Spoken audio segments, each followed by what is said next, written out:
bueno, voy a retirarme el tapabocas, respetando en el marco de la pandemia, respetando las medidas de prevención, el distanciamiento social y el uso adecuado del tapabocas, que son además medidas fundamentales que han permitido que Venezuela se encuentre afortunadamente en el lugar privilegiado en la contención del virus.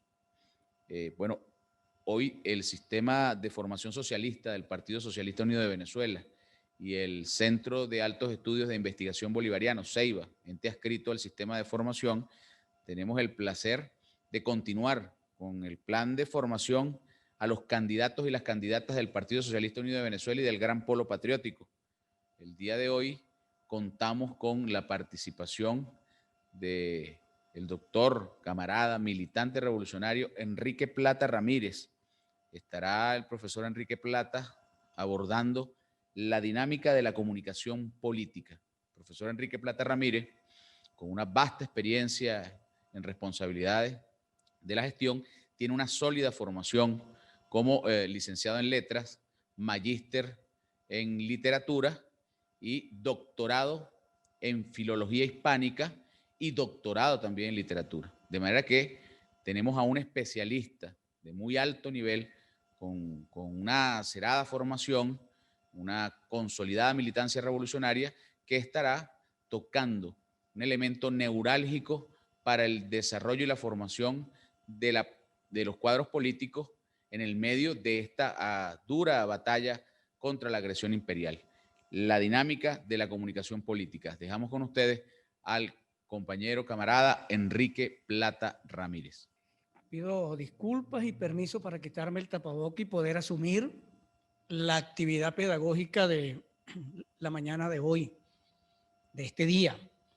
El sistema de formación socialista, el CEIBA, Centro de Altos Estudios e Investigación Bolivariana, continuando con el plan de formación a los candidatos y candidatas del PSUV y del Gran Polo Patriótico, los invito entonces para que continuemos con lo que hoy asumiremos como la dinámica de la comunicación política.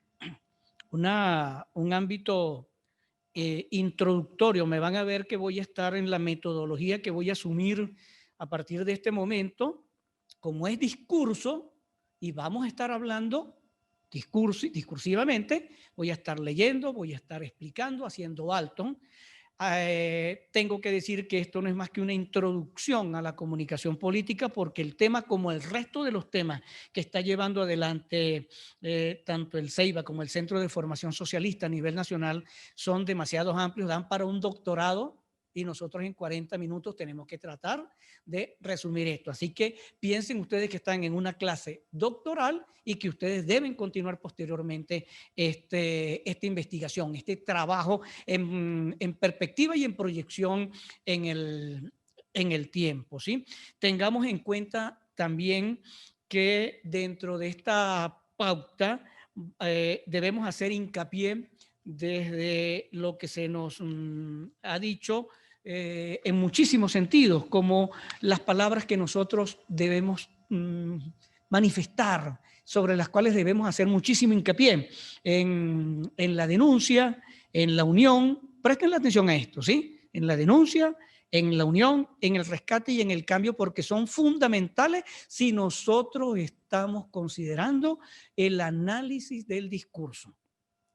Esta actividad del día de hoy yo le he denominado en sentido general glotopolítica, el consciente discurso político de un líder, y ustedes deben ser, hombres y mujeres, los próximos líderes que lleven adelante esta revolución adelante. Este discurso y esta propuesta es para ustedes. Por eso ustedes tienen que saber manejar lo que es el concepto como disciplina de estudio glotopolítica, glotis, ¿sí? Y política, unidas ambas, es decir, la conciencia de un discurso aplicado en la política con fines netamente políticos.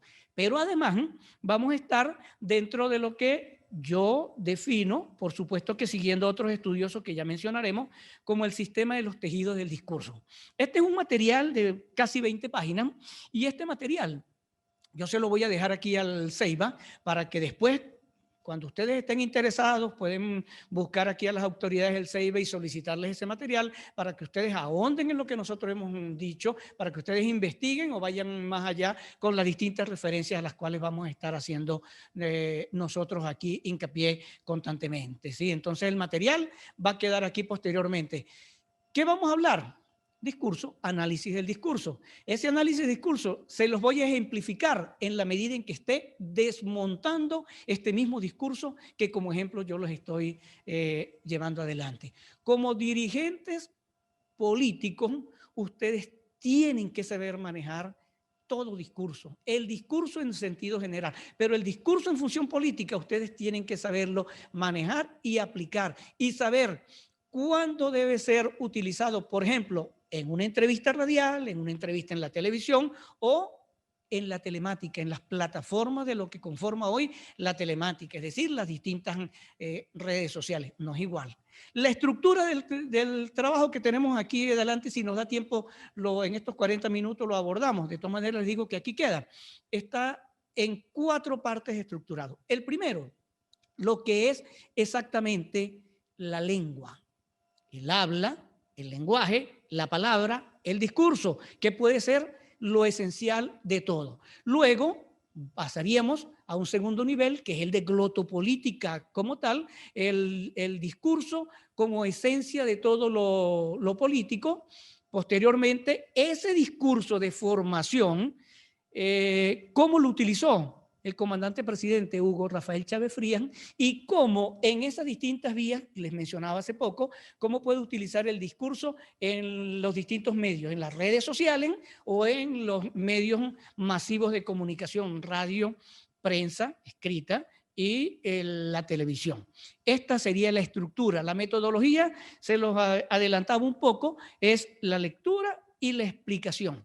Partamos de algo que quiero que ustedes tengan claro. Como ustedes, como próximos líderes, como los líderes de este momento político que estamos viviendo, como los líderes que tienen la responsabilidad de iniciar el cambio en la Asamblea Nacional, en la próxima Asamblea Nacional, de rescatar esa Asamblea, de devolverle la soberanía, de iniciar todos los cambios y todos los procesos necesarios que necesita en la historia venezolana de este momento, ustedes tienen que saber manejar el discurso y saber a los distintos estratos a los que se deben dirigir, es decir, el discurso a veces en un nivel universitario, yo tengo que, por ejemplo, yo tengo que plantearlo completamente distinto a lo que yo voy a hablar en un programa de radio o en un sector al que yo vaya a visitar. Por ello debo tener en cuenta cuando me estoy dirigiendo etariamente, por edades y por grupos masculinos y femeninos, cuando me dirijo al conglomerado de las mujeres, cuando me dirijo a la juventud también, cuando me dirijo a los deportistas, cuando me dirijo a los distintos movimientos sociales. Es decir, tengo que saber identificar con quién estoy dialogando, con quién estoy conversando. En este sentido, reconozcamos algo. Como seres humanos, somos seres del discurso y para el discurso. Estamos conformados para el discurso. Y el ser humano tiene en todas partes, por lo menos de este planeta, existen 2 grandes discursos. Son los 2 grandes, los máximos discursos que pueden existir en el planeta entero. ¿Sí? El discurso numérico y el discurso verbal. Todo está resumido en esos 2 grandes discursos. A partir de esos 2 grandes discursos surgen infinidad de otros discursos, ¿sí? Ya los vamos a retomar entonces. El ser humano, en su constitución formativa, es un ser del y para el lenguaje, para la palabra y el discurso. Y aquí hago el alto de inmediato. ¿Por qué? Porque nosotros, sí, el lenguaje es el todo, la palabra es la esencia del discurso. Y la palabra, una palabra, evoluciona también en el tiempo. En el origen primigenio de las palabras, lo que hoy día nosotros consideramos que significa una palabra, en su carga semántica, en su resonancia, en el tiempo ha venido modificándose, cambiando. Si les pongo el ejemplo, a ustedes, a mí, a nosotros, nos suelen invitar a matrimonio, porque todavía hay gente muy valiente que se atreve a casarse. Nos invitan mucho a matrimonio, pero al menos en mi caso, yo creo que ustedes tampoco, nunca nos han invitado a un patrimonio. ¿Y por qué nunca nos han invitado a un patrimonio? porque el patrimonio son todos los bienes que tiene el padre, que se heredan desde el padre. En el matrimonio, y ojo con esto, estoy hablando del origen primigenio de la palabra, en el matrimonio no es el cruce de Aarón, no es la boda, lo que nos están diciendo. Matrimonio, en su primigenio sentido estricto de la palabra, lo que significa es la preparación de la mujer para ser madre. Por eso es matrimonio. Y por eso es madre, y sigo con la palabra, madre es aquella mujer que pare, que tiene un hijo o una hija. Es decir, lo que nosotros decimos, alumbra o da luz. Pero no todas las madres son mamá, y vean la evolución de la palabra, ¿sí? La mujer puede ser madre, pero no siempre es mamá, porque mamá es la que amamanta, la que da de mamar, la que da la vida. El ser lo da la madre. La vida, el alimento para la vida, el nutriente, lo da la mamá. Algunas son madres y son mamá a la vez, no todas. Igual en el padre. El padre es el ser biológico, el que da la vida, pero el que da de comer es el papá. Por eso en la gran oración nuestra, el Padre nuestro que estás en los cielos, le damos gracias al ser que nos da la vida, y después le pedimos al papá que nos dé el pan. El Padre es una clara manifestación de la evolución de la palabra. La palabra evolucionando constantemente, y yo tengo que conocer esa evolución de la palabra. Otro ejemplo, y por eso decía aquí rapidito, si no me da tiempo, ustedes lo van a buscar posteriormente, digo en esta explicación. Por ejemplo, clarito, fíjense. Hay una polémica que se ha sostenido en la tradición de la creencia religiosa cristiana, independientemente de que sea evangélica o católica. ¿A qué me refiero con esto? Al concepto de virginidad y de virgen. María, para los protestantes, evangélicos en sentido general, no es virgen, según ellos. Para el catolicismo, la mayoría, yo soy católico y somos católicos, nosotros hablamos de la Virgen María en sus distintas advocaciones. Pero ¿por qué este dilema? ¿Y por qué la palabra virgen? ¿Por qué me refiero a esto? Porque en el primigenio sentido de la palabra virgen, lo que significa es la mujer que en su primer parto tiene un varón. Virgen da varón, da vírgula, da virtud, da virgo, es decir, la evolución de la palabra. Entonces, la mujer que en su primer parto tiene un hijo varón es virgen. A eso es lo que se refiere, no a la construcción social que lo crea lo de la virginidad en relación con el himen, que eso es otra cosa, que de allí vendría lo de himeneo, va a estar relacionado con el matrimonio. Y vean la complejidad entonces de la palabra, que a veces nosotros usamos una palabra con una carga semántica que le estamos dando hoy día, muy relacionado con el acto sexual para hablar de virginidad, pero que en su origen primigenio no tiene absolutamente nada que ver. Por eso, aquellas mujeres, ustedes camaradas que están candidatas, si tienen un hijo varón en su primer parto, en el primer parto, ustedes son vírgenes. Se pueden reír, podemos decir muchas cosas en este momento, o podemos hasta dudar, pero eso es el significado de la palabra. Y por eso decimos aquí que el ser humano es un lenguaje, es un ser para el lenguaje, para la palabra y para el discurso, porque el discurso nos va a identificar y nos va a unir, pero nosotros tenemos que saber conocer la resonancia de cada palabra.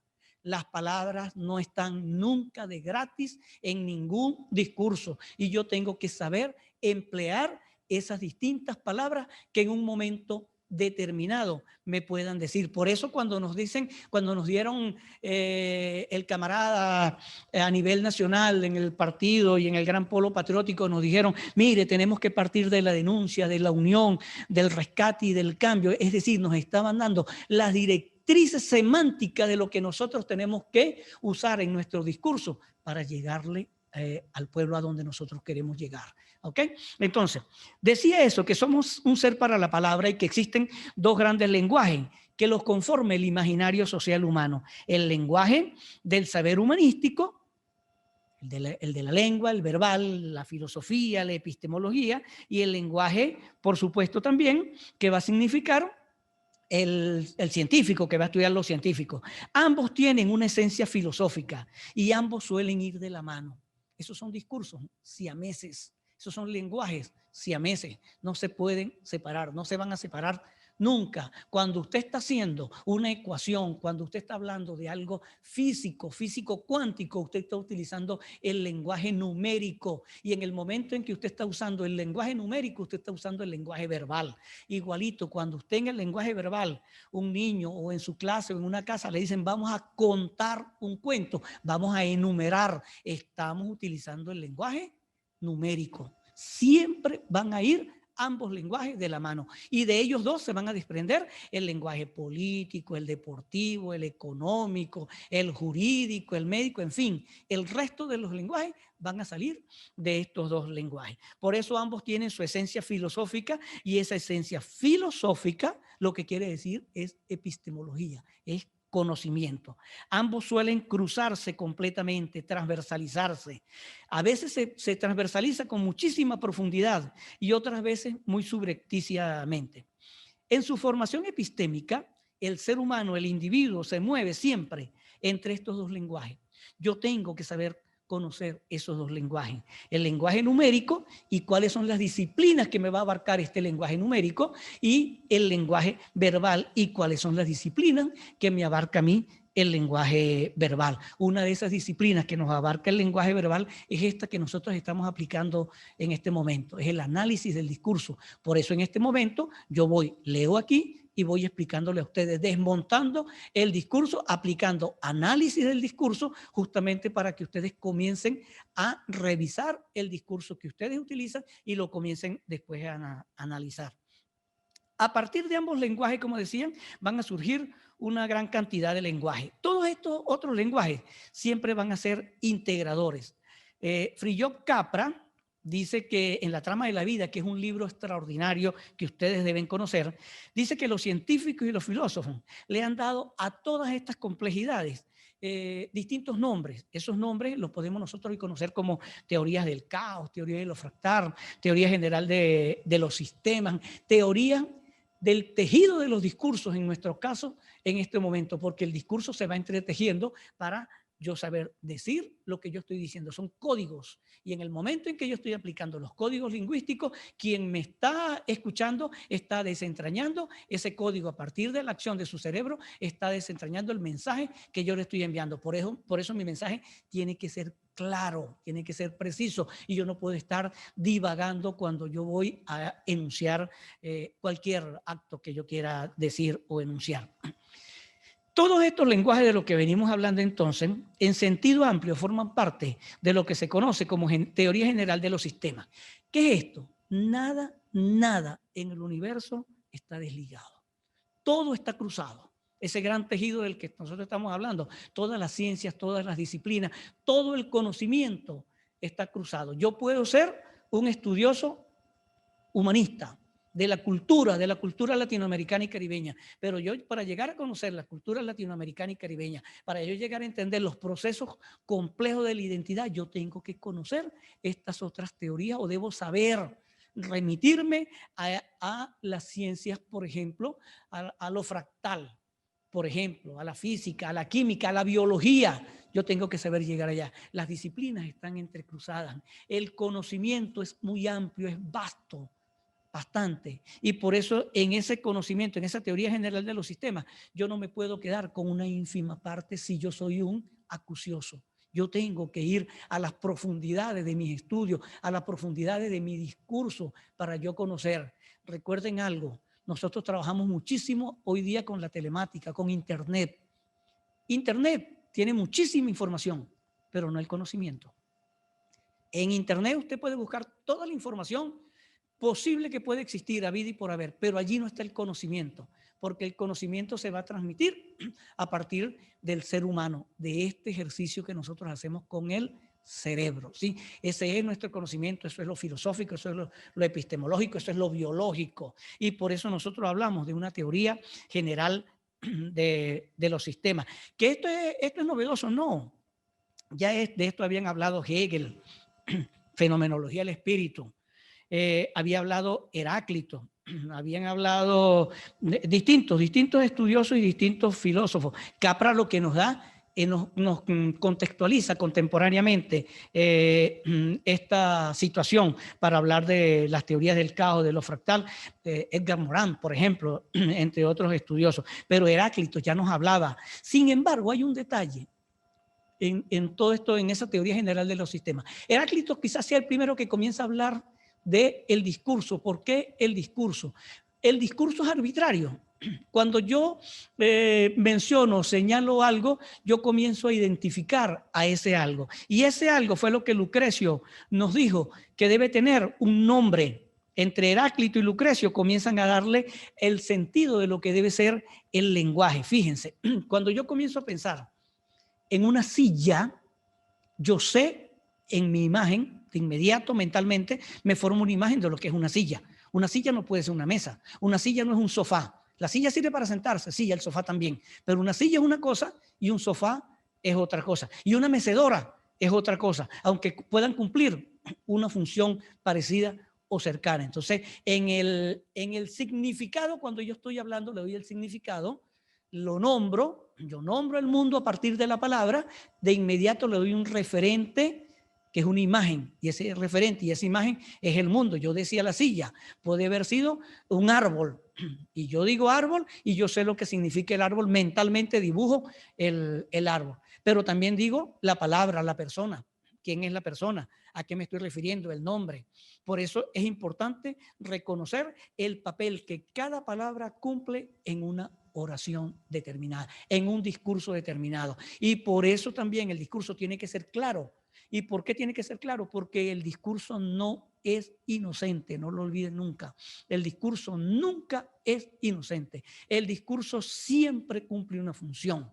Inicialmente señalar, sí. Inicialmente nombrar, sí. Pero el discurso cumple una función ideológica, siempre de formación, siempre de cuestionamiento. ¿Por qué? Recuerden que lo ideológico inicialmente no es más que un debate de ideas, inicialmente, luego voy a las profundidades. Entonces el discurso, ninguno es inocente. Yo tengo que saber utilizar mi discurso en un momento determinado cuando yo quiero ir hacia algo en específico, cuando yo quiero señalar o mostrar algo realmente. Por ello, se discute y se dice, a partir de lo que es la relación significado y significante, que los discursos no pueden ser nunca, y incluimos aquí los discursos pedagógicos. Por eso cuando nos hablan de que nos están ideologizando en las escuelas a nuestros niños, sí, los estamos ideologizando. Pedagógicamente los estamos ideologizando porque los estamos enseñando a pensar. No los estamos politizando en el sentido politiquero partidista. No, eso es otra cosa. Los estamos ideologizando porque toda educación es ideologizante. Eso también es verdad y nosotros a eso no debemos tenerle miedo de rehuir al discurso, que a veces nos dicen, esta revolución que lo que quiere es ideologizar a la gente. Claro, pero lo hicieron en la Cuarta República, exactamente lo mismo, porque la educación de la Cuarta República estaba prevista, además, para formar un grupo, no a todo el mundo. Recuerden que no todo el mundo podía entrar en la universidad, no tenía acceso. Entonces, aquellos que no podían ir tenían que ser formados, ideologizados para trabajar en la fábrica, en una empresa, en los términos medios y no para desarrollarse o no para pensar. El discurso pedagógico, como todo discurso, también es ideologizante. Que los textos, y en este sentido nosotros cuando utilizamos el discurso, nos referimos a distintos textos y estudiosos que se han detenido en el análisis del discurso, pero cuando nosotros hablamos, tenemos que saber que cada uno le da una interpretación a lo que estamos diciendo. Y sobre todo, si nosotros no ponemos orden en nuestros discursos. El discurso es algo complejo y va a representar el mundo que es muy heterogéneo, y el mundo heterogéneo es complejo, entonces yo tengo que saber representar el mundo. Cuando yo estoy dando un discurso, yo tengo que darle coherencia, y estoy dando mi verdad, no estoy hablando nunca de la verdad. Posiblemente la verdad no exista como tal, ¿sí? Tajante, firme, no, es mi verdad. Pero en el momento en que yo estoy hablando de la verdad, desde mi apreciación con mi discurso, yo tengo que saber fundamentar esa apreciación. Por eso cuando yo estoy hablando en mi discurso de la verdad, de ese cambio que necesita hoy la Asamblea Nacional Constituyente, es porque esa gente destruyó la soberanía que tenía esas, que llegó a tener esa Asamblea Nacional. ¿Y cuándo comenzó a destruirlo? Desde el primer momento en que llegaron con un acto simbólico discursivo, semiótica del discurso, semiótica de la imagen. ¿Cuál fue ese acto? ¿Recuerdan ustedes cuando sacaron el cuadro de Simón Bolívar? Porque era un cuadro de un Bolívar mulato. ¿Recuerda cuando sacaron el cuadro del comandante Chávez? Ahí estaba un discurso, un mensaje que se estaba dando. Ahí estaban pisoteando la soberanía del pueblo que había llevado a esas dos grandes figuras de la historia venezolana hacia la Asamblea Nacional. Ese es un primer acto simbólico que tenemos que nosotros retomar para saber devolverle a la soberanía su soberanía y su concepción de pueblo. El pueblo regresa simbólicamente, no solamente con cada uno de ustedes cuando asuman ese acto allí, ¿sí? de llegar a la Asamblea Nacional, sino en el momento en que ustedes justicieramente devuelvan esos cuadros allí. El discurso, esa semiótica de la imagen, ustedes tienen que mostrarla, así como la mostraron ellos para pisotearnos. Ese discurso de la negatividad, ese discurso perverso que ellos mostraron, quisieron en su momento dejarnos ver que allí lo que estaba esa era su verdad, que allí lo que había era una chusma, que es como nos han identificado, y ese concepto nosotros tenemos que cambiarlo, porque nosotros somos pueblo, y es el pueblo lo que está llegando a la Asamblea Nacional, y es el pueblo lo que debe volver. Por eso nosotros en nuestra ratificación discursiva tenemos que hacer ver que sus errores cometidos constantemente a lo largo de estos 5 años no solamente fue sacar estos cuadros, que fue el inicio de su desbarajuste y el inicio de la venta, del negocio de nuestra soberanía, es la trampa con la que nos fueron engañando. Nunca mostraron sus rostros, jamás. En el 2015 llegaron a mostrar sus rostros, nos mostraban su discurso. ¿Y su discurso sobre qué se sostenía? Sobre las enormes colas que se habían creado en ese momento para comprar alimentos, para conseguir los alimentos, porque aún teniendo dinero no podíamos comprar absolutamente nada. ¿Por qué? Porque no habían los productos, estaban escaseando los productos. ¿Y quién había escondido esto? ¿El gobierno le interesaba esconder los productos para que el pueblo no comiera? No, no mostraban el problema en sí. Se acusaba de la carencia de alimentos en ese momento y de medicinas en ese momento, y se acusaba al gobierno cuando eran ellos quienes habían provocado la situación. Es decir, no íbamos al fondo del discurso, sino que mostrábamos la superficie. Ellos mostraban la superficie. Nosotros tenemos que mostrar ese discurso engañoso que ellos tuvieron en un momento determinado. Nos engañaron, nos hicieron una celada con la trampa de la última cola, creyendo que con eso y le funcionó en su momento, porque mucha de nuestra gente no quiso salir a votar. Nosotros tenemos que salir a votar. Ustedes tienen que ayudar a convencer, nosotros también, al pueblo para que salgamos a votar, porque es un momento histórico y es un momento de libertad y de independencia, lo que nosotros queremos llevar ahorita en este momento. Hacia lo que volvemos a la Asamblea Nacional en ese proceso de cambio y de rescate es esto, es devolverle esa soberanía al pueblo que se perdió a partir de esas celadas que desde el 2015 comenzaron a meter. Desde antes, desde mucho antes, por supuesto que sí, ¿ok? Pero con su discurso manipulador, con su discurso que comenzó a crear fake news, lo que llamamos ahora fake news y posverdades, que ahí está, que es manipulación del discurso, que parte un poco de aquello que Goebbels decía, repite una mentira muchas veces y esa mentira será tomada como una verdad. Esa mentira de la última cola fue repetida, se tomó como una gran verdad y fíjense a donde nosotros llegamos hoy día. Entonces, no es que vamos a hablar de la verdad, de mi verdad y de su verdad. No, es que vamos a mostrar la realidad del pueblo. Y para mostrar la realidad del pueblo, ustedes, nosotros todos tenemos que conocer al pueblo. Ustedes conocen al pueblo. Ustedes tienen que conocer el territorio, la gente de su territorio por donde ustedes están optando a ser y a ganar próximamente a la Asamblea Nacional. Si ustedes van por un circuito, ustedes tienen que conocer a la gente de ese circuito, a la sociedad de ese circuito, las carencias que tienen en ese circuito, que necesitan en ese circuito. No para ir, y ojo con esto porque es un error enorme, no para ir a repartirles mortadelas ni bolsitas de nada, que afortunadamente el camarada Diosdado Cabello llamó la atención sobre eso. No, porque ese es un discurso de la Cuarta República, esa es una imagen semiótica de las carencias que teníamos en la Cuarta República que nosotros no debemos repetir. Debemos conocer las necesidades que tiene ese circuito por donde yo voy. Y si voy por el Estado, en lista por Estado, tengo que conocer el Estado. Y si voy por en lista nacional, debo conocer todo el territorio nacional. Así no me dé tiempo en estos momentos de visitarlo, pero yo debo conocer las distintas carencias y lo que el pueblo me está manifestando. Ese discurso, entonces, yo tengo que saberlo aplicar y emplear en un momento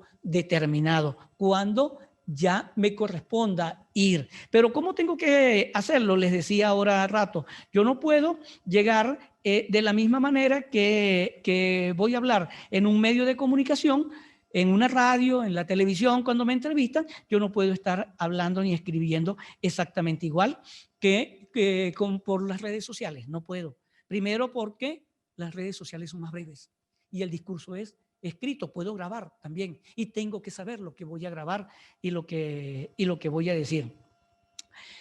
Manejar lo lingüístico, manejar el discurso, manejar la palabra, de inmediato me tiene que proyectar a mí esa imagen mental, esa idea que yo debo tener siempre sobre lo que tengo que decir y lo que yo debo estar buscando. ¿Qué tengo que decir y qué tengo que estar buscando? Bueno, mi pueblo.